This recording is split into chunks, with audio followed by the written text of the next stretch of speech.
একদিন খোলা থাকার পরেই হরমুজ প্রণালী বন্ধ করল ইরান। যুদ্ধবিরতির পরেও লেবাননে ইসরায়েলি হামলার প্রতিবাদে এই পদক্ষেপ নিল দেশটি।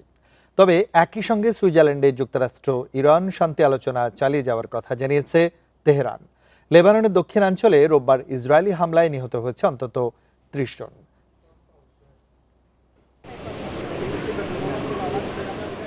ইসরায়েলের যুদ্ধবিরতি লঙ্ঘনের অভিযোগ তুলে হরমুজ প্রণালী আবারও বন্ধের ঘোষণা দিয়েছে ইরান।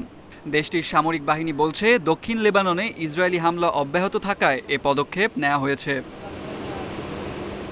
তবে একই সময়ে শান্তি আলোচনা সচল রাখার ইঙ্গিতও দিয়েছে তেহরান। কয়েকদিন দেরির পর যুক্তরাষ্ট্রের সঙ্গে স্থায়ী চুক্তির লক্ষ্যে আলোচনায় অংশ নিতে ইরানি প্রতিনিধি দল সুইজারল্যান্ডের পথে রয়েছে বলে জানিয়েছে দেশটির রাষ্ট্রীয় গণমাধ্যম। প্রতি সপ্তাহে সর্বোচ্চবার বিকাশ পেমেন্টে 50 জন হবেন পেমেন্ট চ্যাম্পিয়ন। জিতে নিন টিভি সহ আকর্ষণীয় সব প্রাইজ। ইরানের পররাষ্ট্র মন্ত্রণালয়ের মুখপাত্র জানান, প্রতিশ্রুতি রাখতেই তারা আলোচনায় অংশ নিচ্ছেন। তিনি আশা করেন অন্য পক্ষ তাদের প্রতিশ্রুতি রাখবে।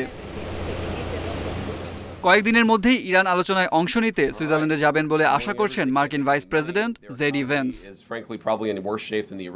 তবে পাকিস্তান জানিয়েছে, ইরান যুক্তরাষ্ট্র চুক্তি বাস্তবায়নে কারিগরি আলোচনা রোববার সুইজারল্যান্ডে শুরু হবে। এদিকে পরিস্থিতি জটিল করে তুলেছে লেবাননে ইসরায়েলি হামলা।